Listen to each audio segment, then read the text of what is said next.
Hi everyone, welcome back to part 2. Or if you're just watching part 2 and you didn't get to see part 1, do check out part 1, it'll be in the description. We are doing an exhaustive study of When a Child is Born, made popular by the Boney M version, of course, which I'll be continuing to do where I left off from part 1. So, what did we do in part 1? We did the intro, which is just those stone chords. Then we did verse 1 and verse 2. We looked at inversions in the right hand, and the chord progression works for the entirety of the song.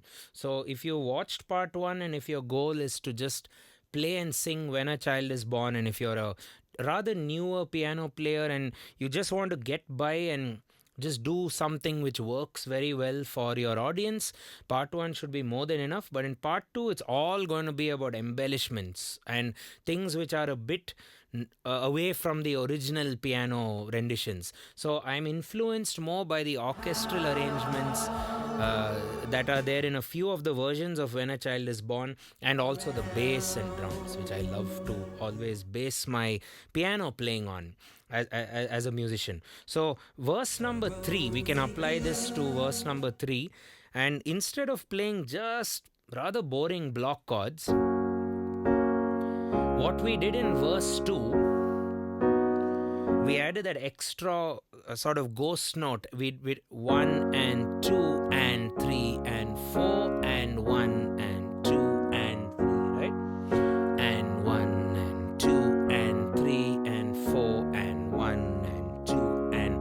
So now let's take that concept a bit further. What I'm going to try and do is bring in some octaves, some more passing notes, also some broken chord flavor in the right hand, some fillers if we can, and some passing cadences like the plagal cadence, which is a very common cadence used in gospel music. Okay, so the chords are the same, F sharp. So I'll just hum the third verse and just play it normally with that extra bass filler. So a rosy hue settles all around. You got the feel you're on solid ground. For a spell or two, no one seems forlorn. This comes to pass when a child is born. Okay, now we are going to make that a bit more interesting.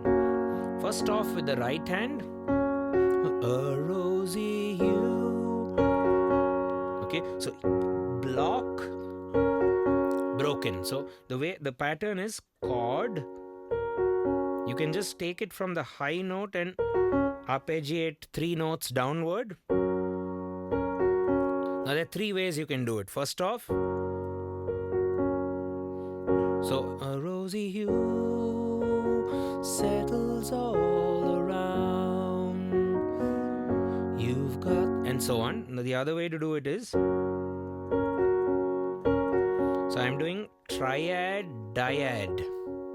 Triad, dyad. Dyad means 2 notes in the triad, of the triad, 2 notes. There we go.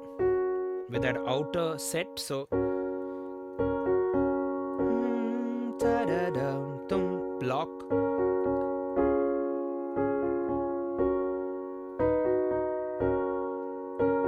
That's the second pattern. If you feel like you want to add an extra note, you can just take the triad and add that top note.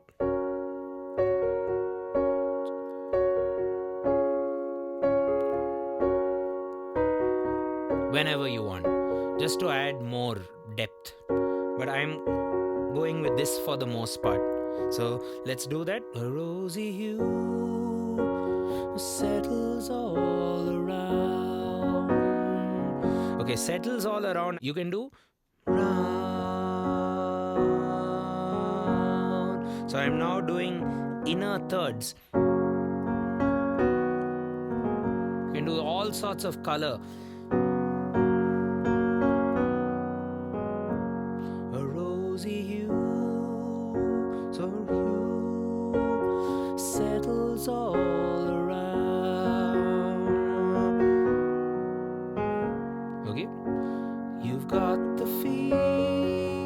can arpeggiate, but I'll save arpeggios for later. You got the feel. So for the you've got the feel, you're on solid ground, we can bring in a 16th note feel with both hands. Feel you're on solid ground without arpeggiating. So check this out. I'm blocking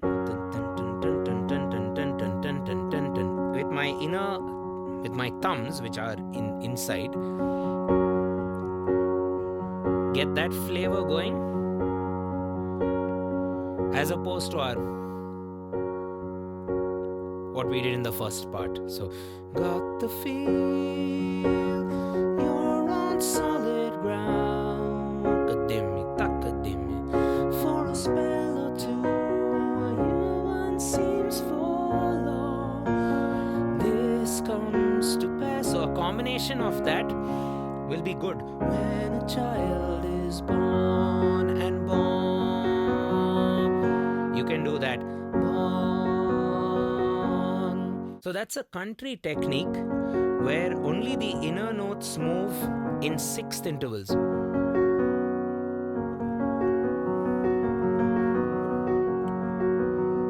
We'll probably do another lesson dedicated just to this technique very soon, so stay tuned to our channel. Now, let's break that down. Let's break the whole process down and see if we can now add some fillers as well. A rosy hue, da da da. Okay, that we already did. You settles all around. You can even do a melodic filler there.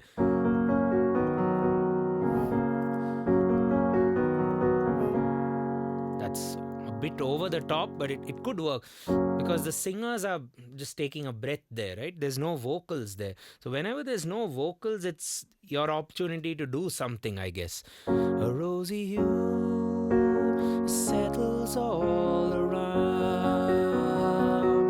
You've got the feel. 16s. You're on solid ground.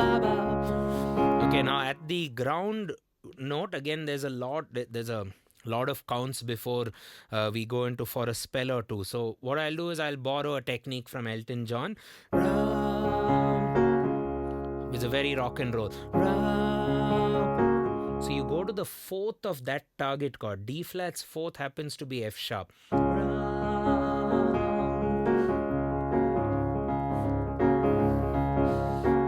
Use a lot for rock and roll. But I'm just bringing it as a spice, just an ornament, so it doesn't change the genre, I think.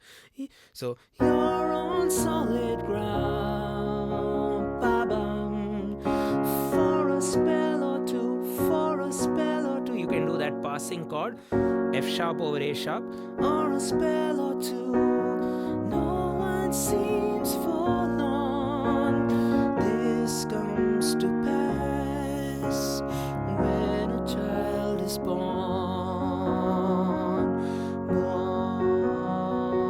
Or you can do born. You can just do F sharp, B. Okay. Another thing, if you want to make verse 3 really heavy, a rosy hue settles all around. You can hold down the root in your very, very low register and just come upstairs to around middle C and continue your pattern. So you need the pedal for that. So a good way to practice would be whack, up, settles all around. You've got the feel, you're on solid ground. For a spell or two, no one seems forlorn. This comes to pass when a child is born. That passing should definitely happen. So try that out. Let's now take up the role of a melody player and do the piano solo, as I'm calling it, where you'll have the narration bit in the Boney M version. Let's now move forward. So I'm going to keep it very simple. Same chords, but just re-inverted in the left hand so it sounds a bit decent.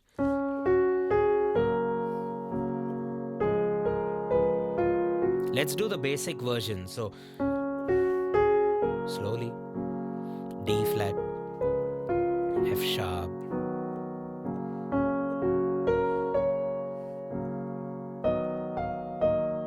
okay, so that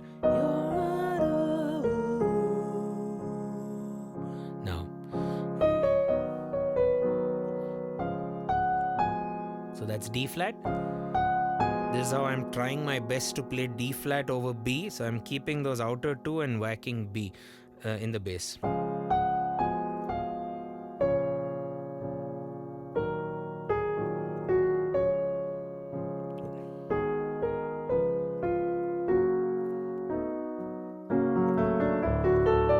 And then goes to the scale change. So wait for that. So let's just do the melody again, basic version. So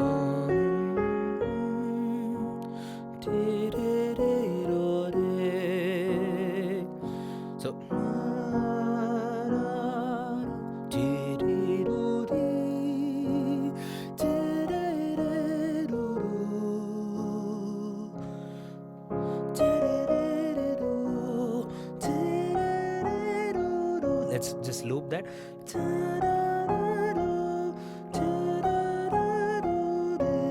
B flat minor, and then this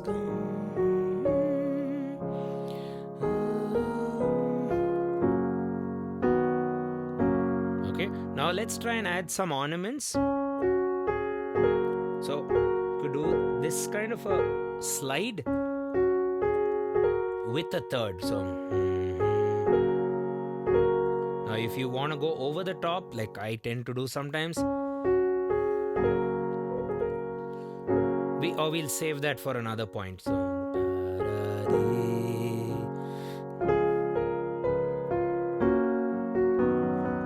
you can bring what we learned for verse 3 also for the instrumental verse, because that sounds nice for a piano.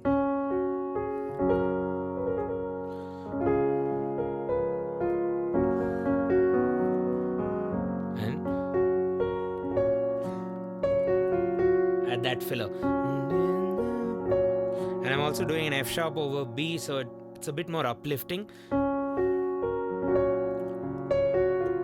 Very piano-like. That's the lick. So where are we squeezing it in? Wherever you see minims in the melody, you can try and add a few of these ornaments.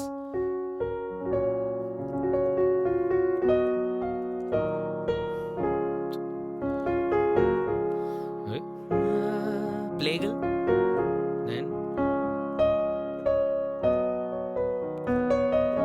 You can do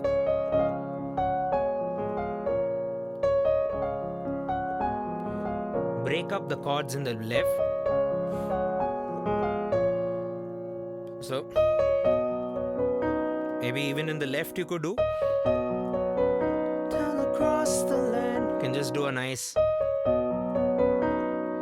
root 5th octave, upper 9th and upper 3rd.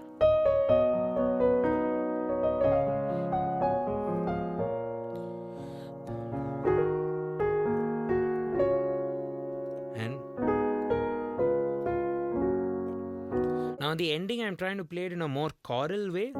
So I'm inserting the other notes of the chord in my right hand itself and making sure that the soprano or the top note is the melody of the song.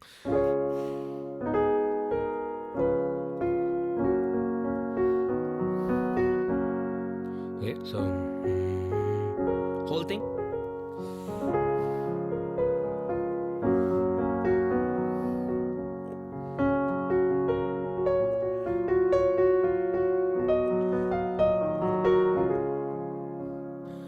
Some thirds.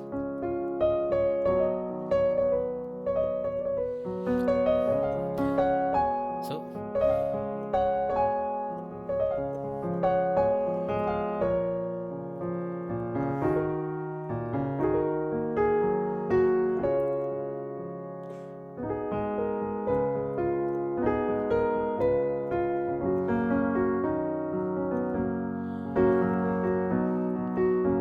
that's something for the piano solo, or you could just play it normally.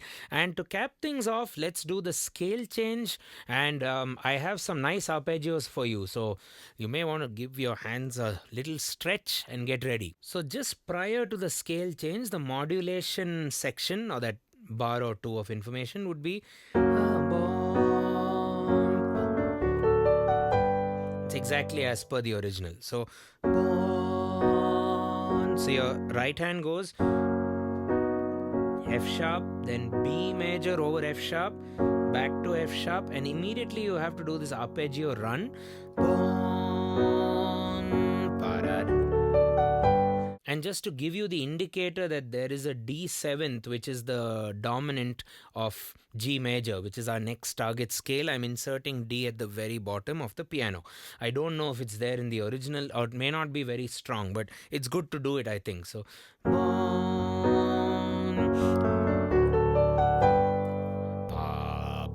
so D going to G. D is the fifth of the G. All fifths like to resolve back to the tonic. So that's an age-old, like ever since the beginning of the dawn of harmony,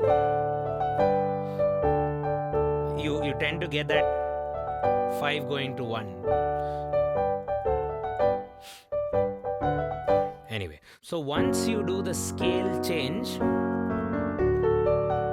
instead of getting the piano to continue blocking and breaking the chords, I thought we'll have an entire verse finish off the song, just like the orchestration in the Boney version, which is these beautiful arpeggios which go all over the place. So I've just got influenced by that, and this is my take on it. But what's there in the original is beautiful. You should listen to that as well. But coming to this, we are just going to do the arpeggio movement, which I've composed in the notation, which you'll see. So let's go through the chords first. G, D, G, C over G. It must come G. Sometime E minor over B. Somehow D major. Across the land, C dawns a brand new morn. B minor. This comes to pass when a child is born. So the whole song just becomes G major, lot more brighter as it just went up a semitone. So all of the great ballads do that, right? So let's start off line by line. So it's all a dream and illusion now. So what am I doing there? G. So these are all descending arpeggios, right? So and it goes. Use your pinky finger there. We've indicated that in the fingering. So the arpeggio starts from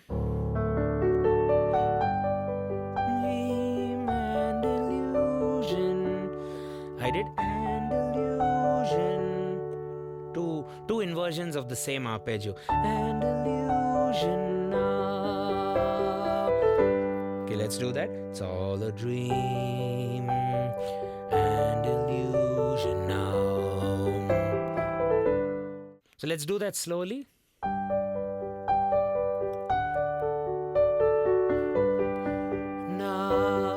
Now. Okay, that's a nice descant there.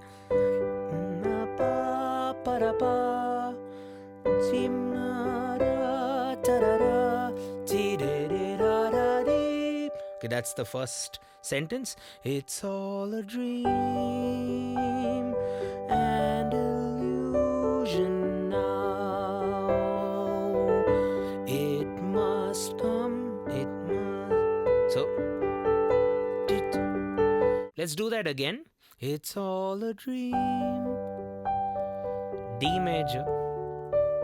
So start with your ring, pinky, ring,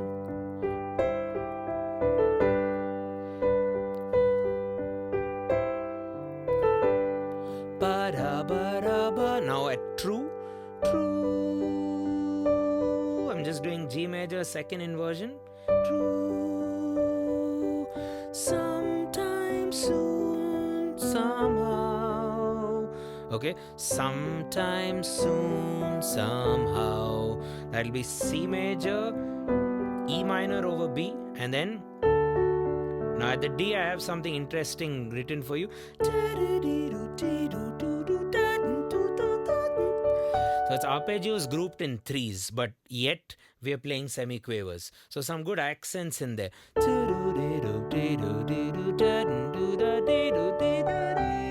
One more time slowly. Some at the word how. All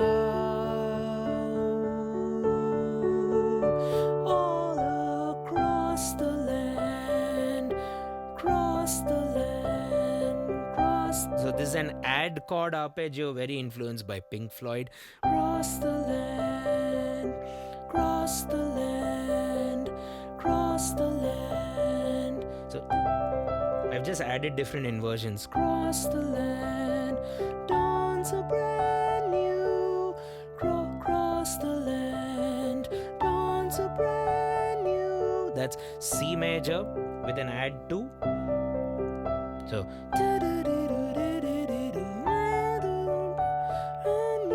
now B minor coming up. Now I was undecided whether I want to do more. You want to do this comes to pass lower, this comes to pass, or if you want to do this comes to pass higher, so all across the land dawns a brand new morn. I like that. Morn, this comes to pass. Same thing, pass, D major, add 9 or add 2, pass. When a child is born, the ending is very interesting. Check this out. So dyad, when a child is born, pam, pam, pam. You'll hear the song fading out and you'll barely hear this, but it's actually there. So pass when a child is born.